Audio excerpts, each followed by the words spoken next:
What's your reaction as we've commemorated the Falklands War?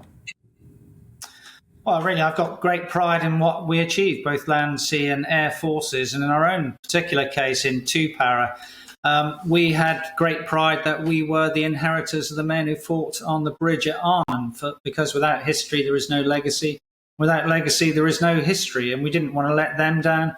We didn't want to let ourselves down, and we didn't want to let the British people down. And we were there to fight and fight well. That was our job, and that's what we wanted to do.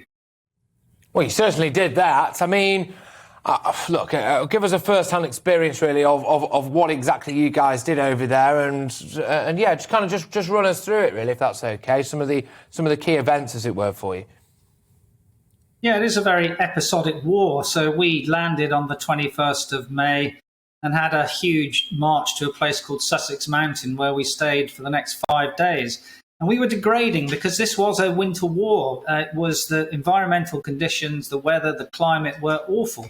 I mean, there's no trees in the Falklands. It was really bare, and people were suffering. By day 3, I'd lost one of my men with trench foot, sort of the World War I malady, and he was gone, and we never saw him again till the end of the war. So we needed to get moving, and we moved on the 26th of May towards Goose Green and went to Camilla Creek House, and there did our battle procedure to do the original attack. Now, I was actually the first in contact with the enemy, and it was a rather bizarre contact with them, in the sense that someone came towards us, and initially we thought it was a scarecrow because this was 2:30 in the morning. He was taken out, and that initiated an attack on a position, enemy positions behind that, and we took those all out with no casualties. And that was really critical for us, because we believed from that moment on that we were invincible and that we would win this war. And war, of course, is really not about killing the enemy. It's about imposing your will, breaking their will to resist. And we knew,